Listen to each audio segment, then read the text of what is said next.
Одике сеє, понитки, ой же нашу. Одике сеє, понитки, ой же нашу. Яра пічко молитиє, де золотите колем'є. Яра то не днєвеле, тебе тікать ой мусоє. Яра то не днєвеле, тебе тікать ой мусоє. Дуже, дуже гореш єлене, щур се не можлова, щур заромолеле, ває ваче ой оломє. Щур заромолеле, ває ваче ой оломє. Добрый день, дорогие гости клуба «Край Удмуртский» Национальной библиотеки Удмуртской Республики.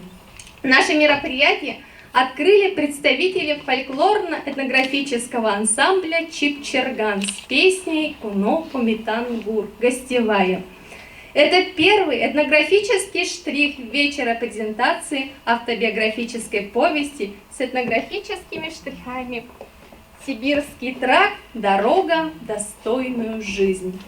Автор этой книги – доктор медицинских наук, профессор Анатолий Максимович Репанов. Анатолий Максимович – автор многих научных трудов, монографий, статей, и вот с ними и с некоторыми можно ознакомиться на нашей выставке.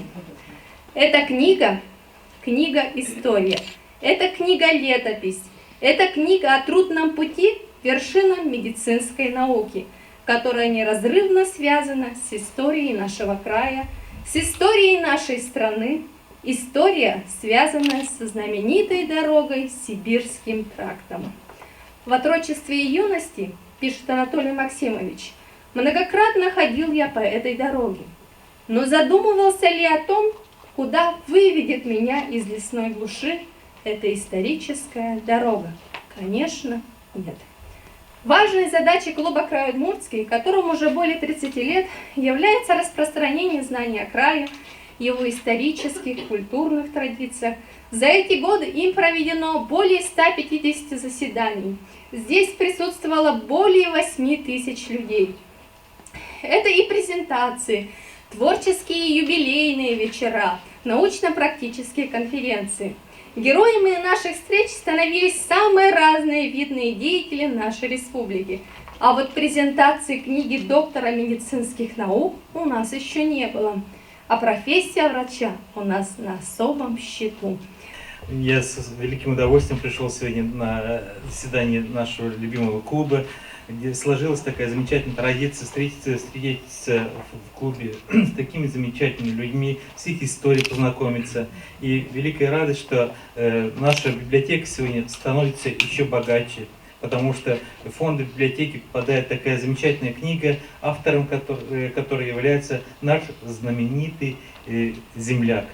Сегодняшняя встреча позволяет нам еще глубже познакомиться с героями этой книги, авторами этой книги. Анатолий Максимович, быть может, по жизни и истории, наверное, не каждому из нас удалось с вами встретиться, общаться и тесно сотрудничать, но сегодняшняя презентация позволит именно глубже вас узнать, с вами глубже познакомиться и выразить слова благодарности и дань уважения тому, что на удмуртской земле живет такой замечательный человек, который так прекрасно написал свою биографию, что вы пополняете яркие золотые страницы истории Удмуртской республики.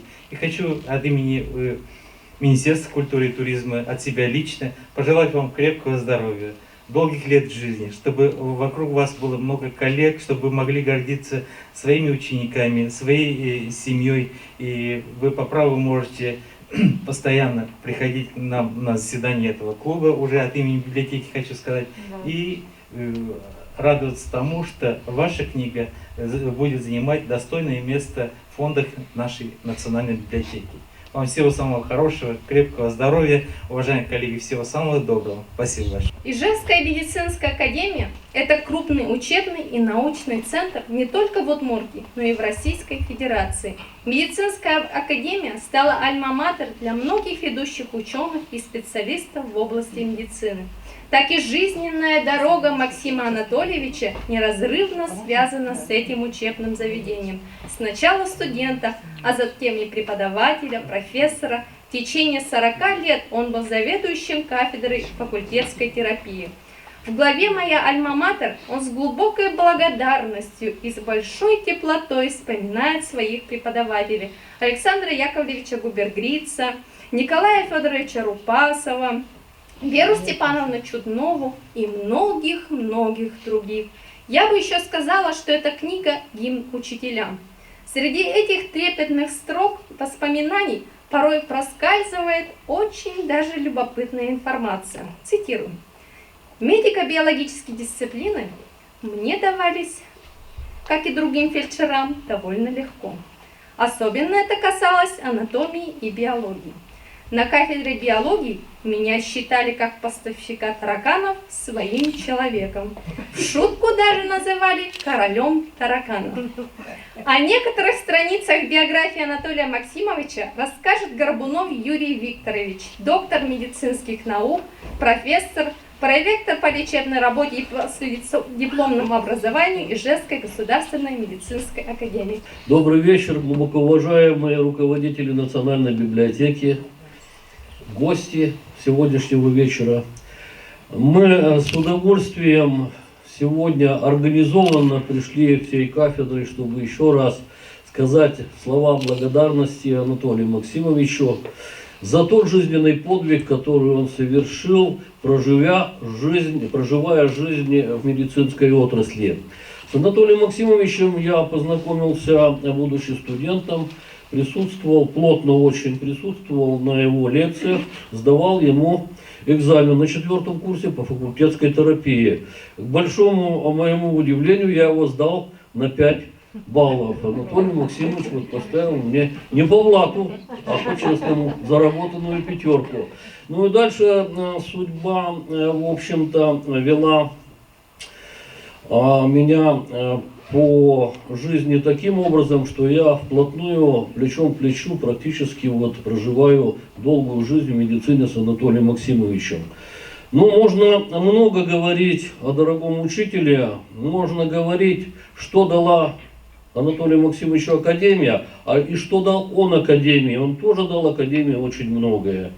Я считаю, что та плеяда наших замечательных учителей, о которых и пишет Анатолий Максимович, начиная с Александра Яковлевича Губергрица, который был учителем не только Анатолия Максимовича, но и Василия Фомича Машагатова, Льва Александровича Лещинского, у которого 18 декабря отмечается 90-летие, и будет тоже большая конференция.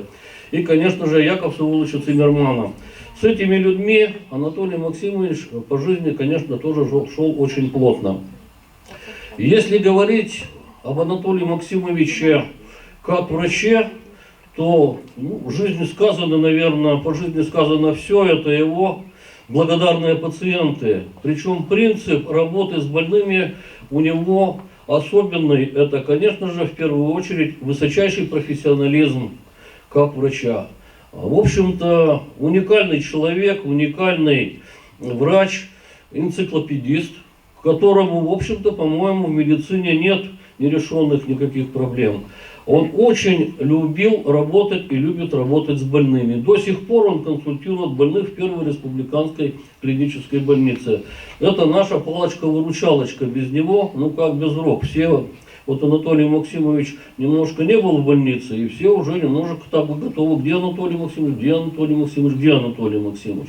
Более того, Надо сказать, что ведь больница наша многопрофильная, это специализированное отделение, и каждое отделение Анатолий Максимович посещает, начиная с 9 этажа. Это эндокринологический блок, гематологический блок, гастроэнтерологический блок, кардиологический, нефрологический, пульмонологический, реанимация, роддом, все на нем.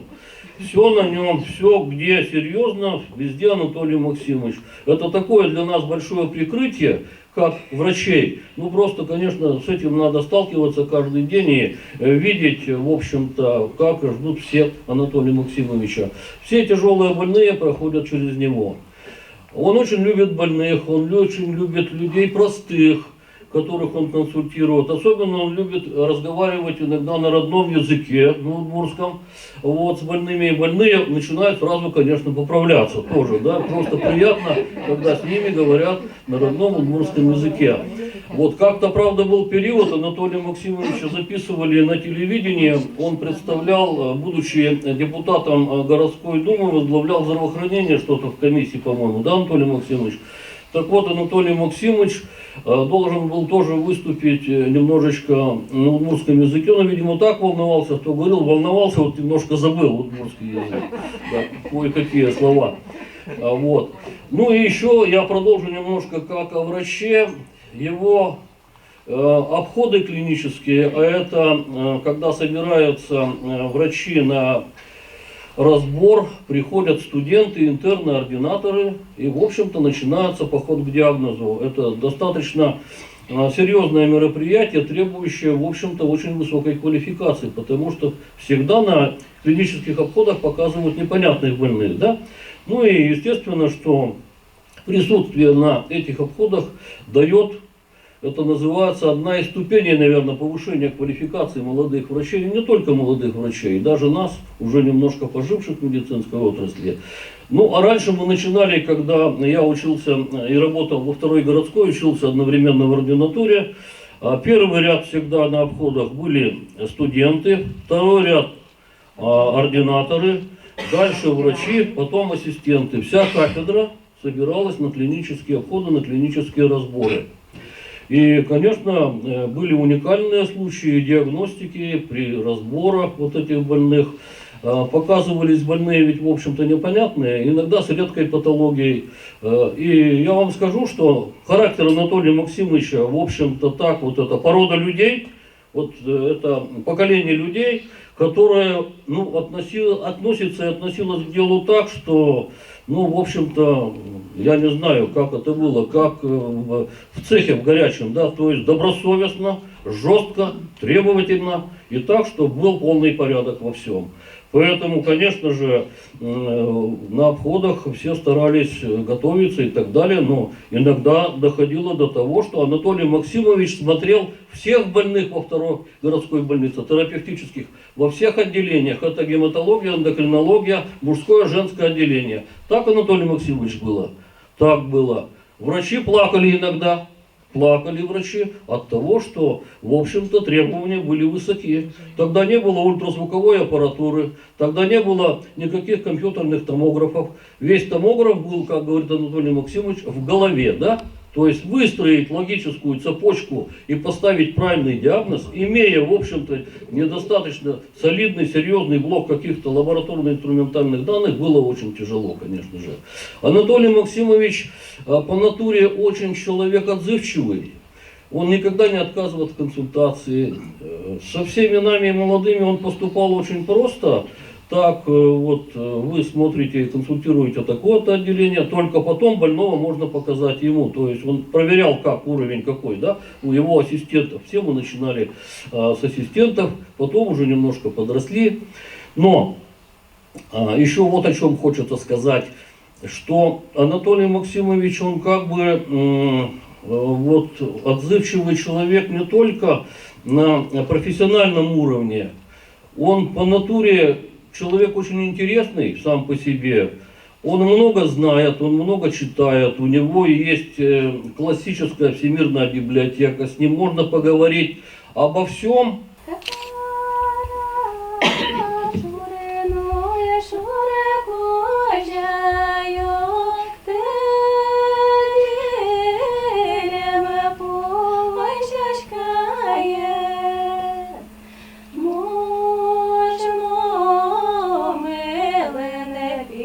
баштон, ой, не ти.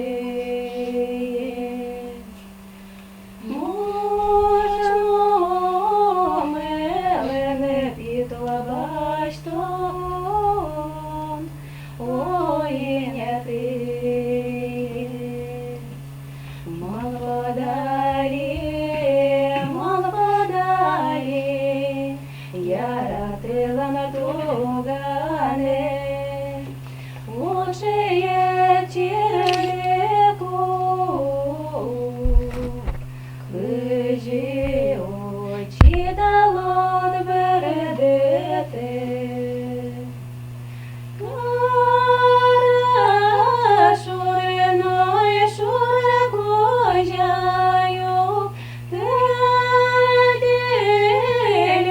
пощачкає. Можемо милене пітла баштон, ой, не ти.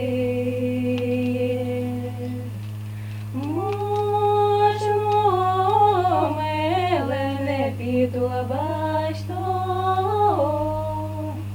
ой, не ти. Я хотел бы особое внимание обратить на следующее обстоятельство. Анатолий Максимович известный, убедительный для меня пример. Известный мне единственный убедительный для меня пример непротиворечивого применения своих идеологических предпосылок, которые связаны с его профессиональной деятельностью, с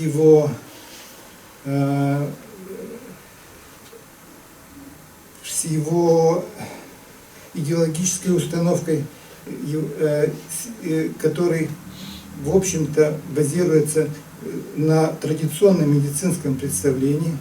Так вот, это не противоречие, которое применяется и применяется им успешно в течение его всей жизни. На нем же самом, же сам материал, сам же памятник собственного произведения.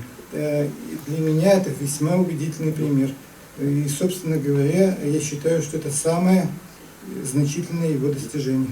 А вы знаете, ведь жизненная дорога Анатолия Максимовича могла и не свернуть в медицину. Он, успешно сдав вступительные экзамены, где, например, нужно было рассказать стихотворение и спеть две удмуртские песни, был направлен на зачисление в Ленинградский театральный институт. Но ему было отказано в выдаче паспорта со следующими словами: «Нам не нужны артисты, нужны рабочие руки. Надо восстанавливать разрушенную войну страну». Так не суждено было Анатолию Максимовичу стать артистом. Я прививки не боюсь. Если надо, уколюсь. Ну подумаешь, укол. Укололи и пошел. Это только трус боится на укол идти к врачу. Лично я при виде шприца улыбаюсь и шучу. Я вхожу один из первых в медицинский кабинет. У меня стальные нервы или вовсе нервов нет. Если кто бы знал бы, что билеты нужны в пол, я охотно променял бы на добавочный укол, на прививку первый класс. Вы слыхали? Это нас! Почему я встал у стенки? У меня дрожат коленки. 40-й год я в своей деревне, абсолютно удмуртской, закончил начальную школу 4 класса. Деревня была полностью удмуртская, только один двор был совершенно в стороне от деревни.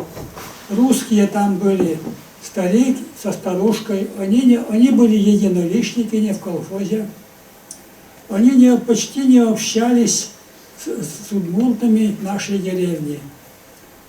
Но, к сожалению, вот учеба на своем национальном языке была на удмуртском языке. Но даже не было классов, то есть часов изучения русского языка. Поэтому я, так и другие ребята, сверстники, не могли говорить точно по-русски, и даже свои родители. Вот, но я, несмотря на то, что вот такие не совсем благоприятные условия, а какие неблагоприятные условия, остался без отца 5,5 лет. Мама абсолютно безграмотная, не может читать, не может даже расписываться и говорит, почти не умеет говорить по-русски. То же самое можно сказать было о бабушке, о деде. Вот несмотря на такие условия, я решил во что бы то ни стало учиться. Потому что, почему во что бы то ни стало? Потому что надо было идти в русскую школу за 12 километров. Никакого транспорта не было. Ну, зимнее время, кроме лыж, ничего не было. Значит, 40-й год решили мы 4 ребят пойти вот в русскую школу в 5 класс за 12 километров. Ну, было время сентябрь, хорошая погода, месяц походили, но нам очень не понравилось, потому что мы плохо говорили по-русски, над нами издевались. Мы дружно все бросили в школу. И к тому времени, значит, уже, значит, это в 41 году началась война. Условия резко изменились в худшую сторону. Но тем не менее, я решил во что бы то ни стало амбициозно поставить себе задачу продолжать учиться. Амбициозно. И чтобы можно было говорить уже неплохо на русском языке, я стал ходить в тот дом, где были старух со старушкой русские, и к ним приехали внуки. Внучка моего возраста, Аня, и 2 внука, Николай и Алексей, по-моему. Я по разрешению вот хозяев, старика, старушки, всю зиму ходил к ним разговаривать на русском языке. И поэтому к 42 году я прилично уже говорил на русском языке. И пошел в школу в 5 класс за 12 лет. Я уже говорил, никакого транспорта не было. Не только люди на фронт ушли, но и лошади. Зимой на лыжах, а летом просто пешком 12 километров туда и обратно. Для здоровья это, конечно, хорошо. Но уже не издевались надо мной, потому что я уже говорил неплохо на русском языке. И должен сказать, вот начало пути, оно было очень трудным.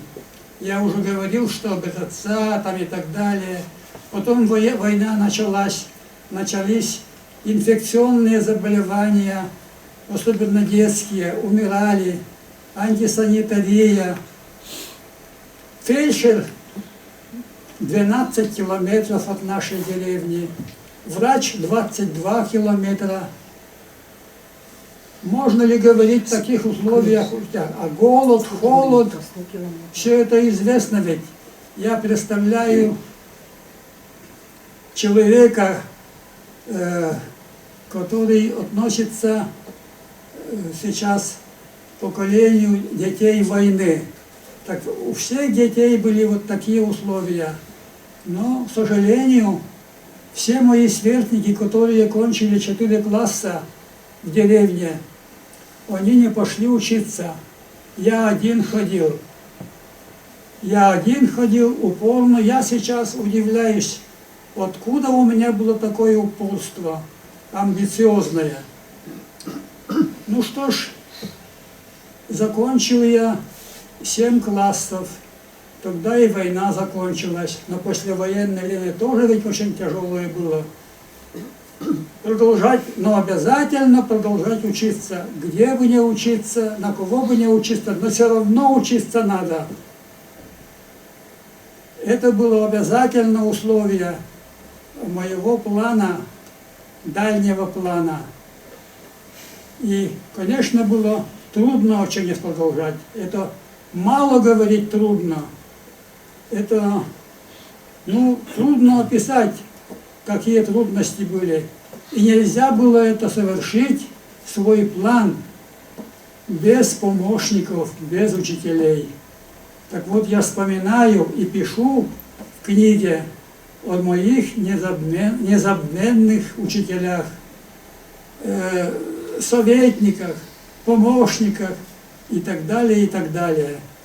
Но эти годы прямо, однолинейно не шли в плане продолжения учебы. Были зигзаги, были переходы из одной области. Вот было сказано, что артистом учился на артиллериста, хотел поступить в педагогический техникум, быть учителем. Лишь бы учиться. Но в конце концов я поступил в фельдшерскую школу учиться на фельдшера. Уже там легче стало. Уже по направлению, что действительно я буду медицинским работником. Дальше год от года все лучше и лучше. Учился хорошо. И потом я после окончания фельдшерской школы поступил без экзамена в медицинский институт, потому что красный диплом у меня был. С 3-го курса мне назначили сталинскую стипендию, потому что учился я хорошо, а сталинская стипендия, она очень большая была. К примеру, врач любой специальности, любого стажа получал 500 рублей, а моя стипендия была 580 рублей. На 80 рублей, без всяких налогов, безо всего больше. Но это ведь налагало на меня обязанность не только хорошо учиться, быть примером, но и быть общественником, начать работу в научных студенческих кружках. Все это делал. И все 4 года последующие я был сталинским стипендиатом. После окончания меня заметили мои учителя и стал учиться на терапевта, значит, стать терапевтом и стал заниматься по тематике кандидатской диссертации. А потом дальше еще легче стало. Ассистент, доцент, а с 1971 года заведующий кафедрой. Будучи заведующим кафедрой, у меня уже были свои ученики. Они помогали мне идти по намеченному пути. И даже потом последний, вот один из них поступал, первый мой доктор наук, профессор. У них стали появляться свои ученики. И все стало как уже целенаправленно в одном направлении. И в конечном итоге, в последние 30 лет из этих 80 мне совсем было весело работать, потому что помощники. И, следовательно, теперь можно сказать, я стал человеком, который себя считает достойным в жизни. Он достиг то, чего он хотел. А какие критерии достойности жизни, по моим субъективным? Это первое, 60 лет врачебного стажа по специальности терапия в широком плане. Это называется интернистом. это 57 лет педагогической работы на разных уровнях. Ассистент, доцент, профессор. Дальше. Это 40 лет беспрерывного заведования кафедрой. 40 лет. Это очень вспоминать приятно. И что это дало? Это дало то, что мы со своим коллективом принимали активное, самое активное участие в подготовке многих сотен молодых врачей. Многих сотен. Это значит, что своим коллективом, поскольку мы работаем в больнице, со своим коллективом мы помогали больным в лечении, обследовании больных. Их прошло через нас тысячи. Это очень важно. Это очень важно. Ну и, конечно же, нужно сказать о достойности еще, что я, как уже говорили, доктор наук, профессор.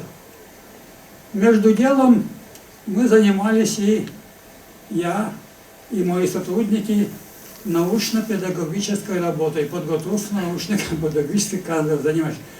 Между делом, потому что это государством не финансировалось. Мы должны были сами зарабатывать деньги. И вот я приспособился это как раз работать в санатории УВА в плане обследования влияния природных лечебных факторов на организм человека при многих заболеваниях на хоздоговорной основе. И должен сказать, этот санаторий относится и до сих пор в системе госколхозравниц. Таких равниц много по России. Ну, большая концентрация на Кавказе, конечно.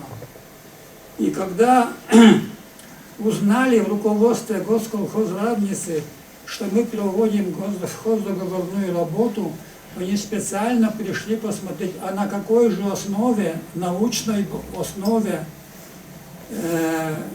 на основе инструментальных исследований, лабораторных исследований мы проводим исследования этих факторов лечебных местных. Убедились, что это почти что санаторные условия, настоящие, старых, даже клинические условия.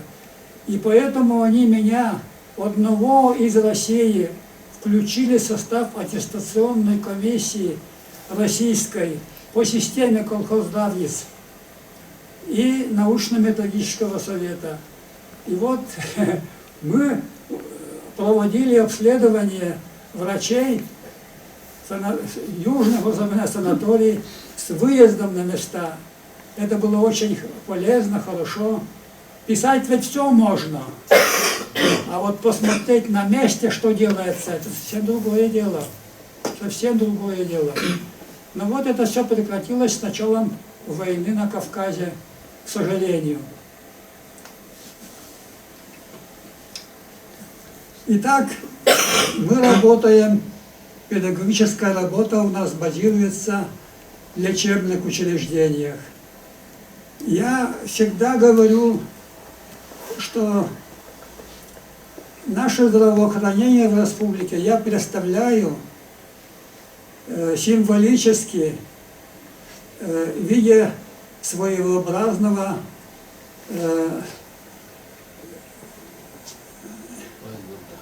треугольника, что ли. Да.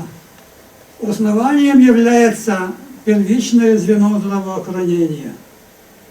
Основное население проходит обследование и лечение на этом первичном звене здравоохранения. И это очень хорошо. Но в силу объективных и в какой-то степени субъективных данных, они не могут, некоторые больные, в силу тяжести, особенностей заболевания, проходить лечебно-диагностические исследования проводить, лечебные, диагностические. И в конечном итоге они оказываются в первой республиканской больнице. Или сразу, или поэтапно. Поэтому они концентрируются у нас. Почему именно у нас? Потому что первая республиканская больница – это Кузница. Это где все отделения терапевтического и хирургического плана, где имеется мощная лечебно-диагностическая база. Но самое главное, здесь концентрация специалистов очень высокого класса, очень высокого класса. И поэтому всегда в этой больнице, не в одном отделении, а в разных отделениях, бывают тяжелые, сложные больные. И мы занимаемся, лично я занимаюсь вместе с врачами вот обследованием, лечением этих больных. И когда прихожу в отделение, жалуются врачи: ой, вот опять поступил больной, очень тяжелый, не знаем, какое заболевание, не знаем, как к нему подступиться. Я успокаиваю: не расстраивайтесь. Это вам очень полезно. Каждый такой больной – наш университет. Наш университет. Об этом больном не написано ни в одном учебнике, ни в одной монографии, ни в другой энциклопедии и так далее. Так вот, мы должны установить причину, истину. Таким образом, на этой почве мы проходим определенный университет. Это путь к совершенствованию знаний, это путь к повышению квалификации врача. Но не только больной. Нужно обязательно заниматься чтением книг. Как Евгений Михайлович Тареев, академик, говорил, путь к совершенству врача – это больной книга. Больной книга. Только один больной без книги не даст результаты. Евгений Михайлович говорил, что нечитающего врача нужно бояться больше, чем болезнь. Но ведь читать надо иметь время, надо иметь средства, а хорошие энциклопедические источники, они немало стоят. Они немало стоят. Но тем не менее мы справляемся. Через нас проходят многие сотни тяжелых больных, и мы оказываем помощь им. И тем самым мы даем возможность профессионально расти нашим врачам. И это они понимают.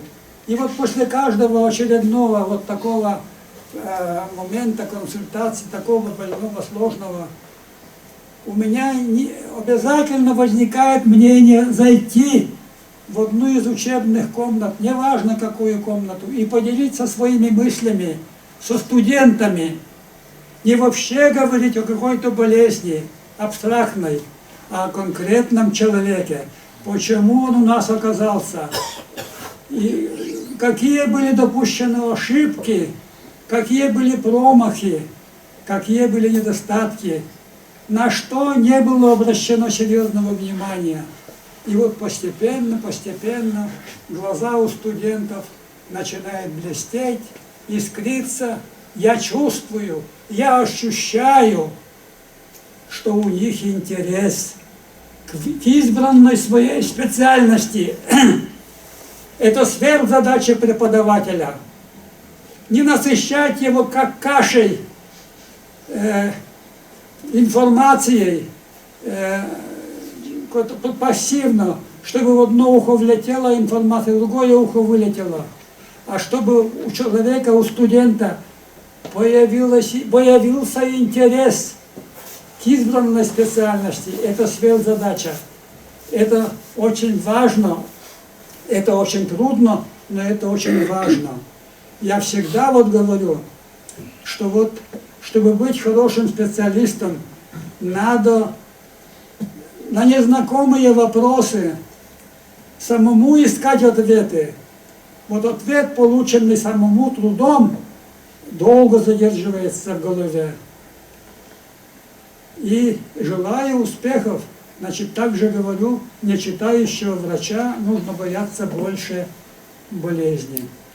Спасибо. Мне повезло тем, что у нас в академии очень много. И почти все учителя такие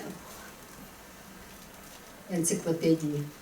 В последнее время у нас много вышло вот такой литературы, печатных работ о воспоминаниях. Вот скажем, 70 лет дети войны у нас профессора написали. Профессор Савельев написал тоже книгу. И вот эту книгу, правда, я еще не почитала. Я надеюсь, что я ее найду.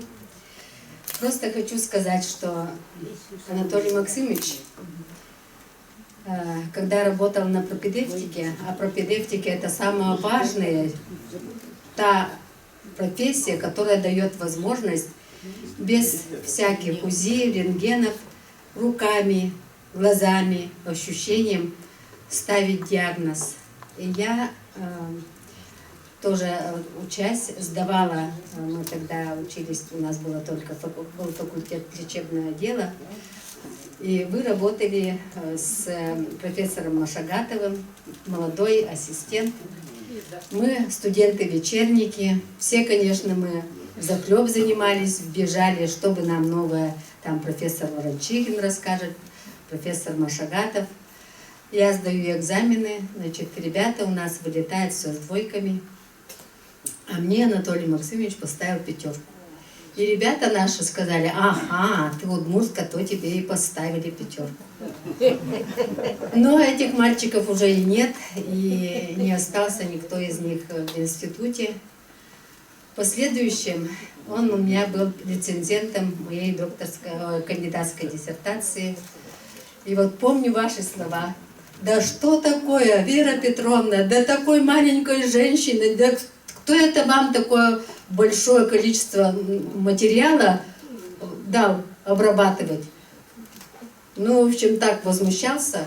И вот эти слова, они были повторены в Москве, когда я защищала кандидатскую диссертацию, ведущий профессор Галина Николаевна Сердюковская сказала: вот у этого аспиранта работы на 4 кандидатских.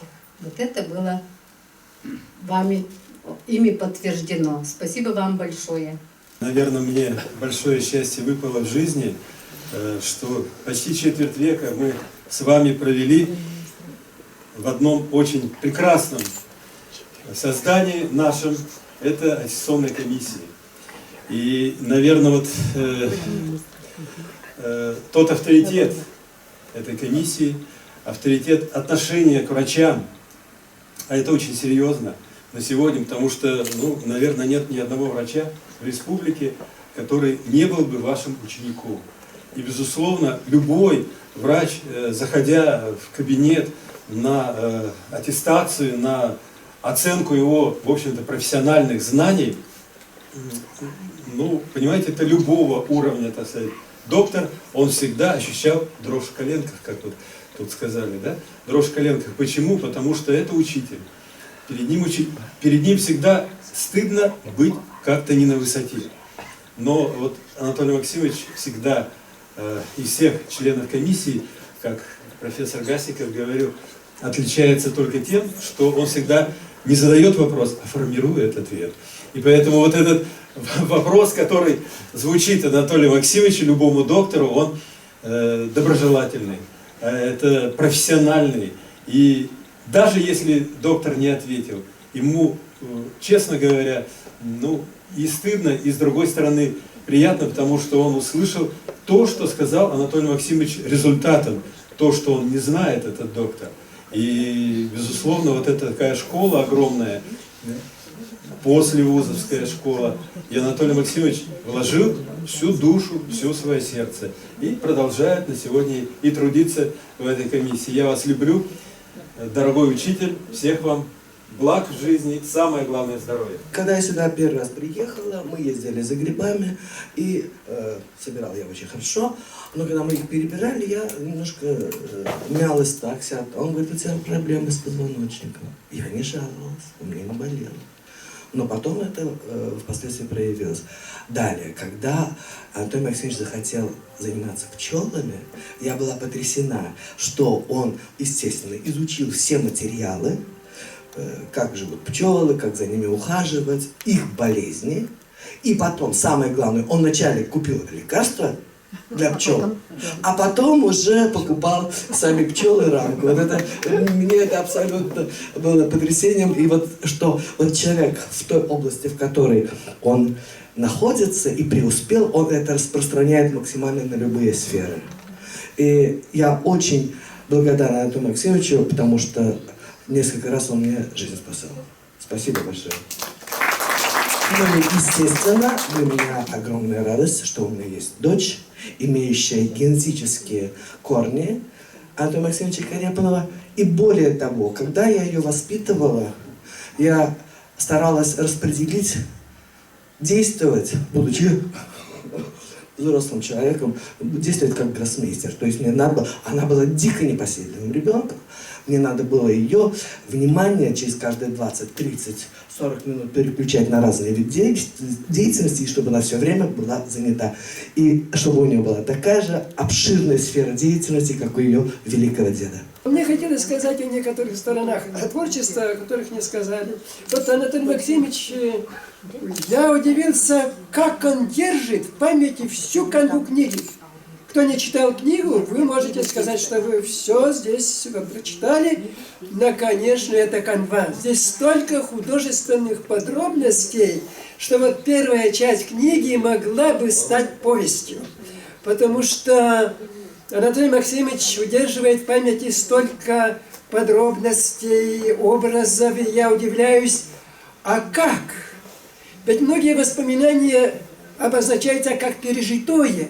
Я думаю, что он запомнил все это, потому что у него легко ранимое сердце, оно отзывчивое на благодарность и ранимое на обиду. И вот мне кажется, вот весь его герой, его вот автобиографический, он проходит между вот обидами и между теми чувствами благодарности своим помощникам. И вот и так закалялся его характер. И удивительные есть подробности. И вот, например, потрясающие это подробности, которые не выдумает ни один писатель. И вот у Горького есть мысль, что настанет время, когда читатель будет умнее писателя. И вот это тот случай. И меня потрясает его наблюдение о том, что в деревне ходили свиньи, их не кормили, и они питались человеческими экскрементами. И из этих наблюдений родилось какое-то научное открытие. Вот я не знаю, по-моему, профессор Трунов это сделал, я не знаю это, да. И вот совершенно потрясающий его рассказ о том, как он черных тараканов поставлял на кафедру биологии в медакадемию, и я думаю, а чем же отличаются черные тараканы от коричневых? В чем у них ценность? И, видимо, это еще не изученный вопрос. Или же Анатолий Максимович говорит, как в детстве все мальчики катались на лошадях без седла, и у них все потерты были зады, и язвами были покрыты, и они мазали их соплями. Я думаю, что это еще медицина не обобщила это наблюдение. Там что-то, наверное, какие-то вещества есть, это предстоит. И вот масса таких открытий. И вот здесь очень хорошо, что сделали мы такую, то есть библиотека сделала такую презентацию, потому что книги вообще требуют не только того, чтобы написали, но еще их продвигали. Но совершенно еще я хочу сказать, что Анатолий Максимович искренне, и это делает книгу очень интересной. Он дает иногда такие детали, которые не работают на его положительный яркий имидж. Но это искренно. И он всегда говорит, я вот чувствую вину. Я вот здесь чувствую вину. Я вот здесь. И вот, видимо, вот эти чувства, переживания и удерживают все эти подробности, которые имеют художественное значение. И вот это вот идет. Я много хотел бы вспомнить таких деталей. Дед умирает. Умер он, дед. Он приехал и идет за документами, за свидетельством о смерти в Старые Азиатцы. А бабушка тоже очень больная уже, скоро может умереть. И он упрашивает фельдшера, дайте мне еще свидетельство на бабушку. Она все равно умрет. Потрясающая деталь, и смешная, и драматическая. А врач отказывает. Нет, ну правильно, законно, как бы он это дал. Бабушка еще прожила 20 лет после этого. И он говорит, конечно, мне очень неудобно. Я виноват перед бабушкой. Ну вот, я потрясен вот этой, особенно первой частью, потому что для меня, как литературного критика, вот это интересно. Вторая часть интереснее для медиков.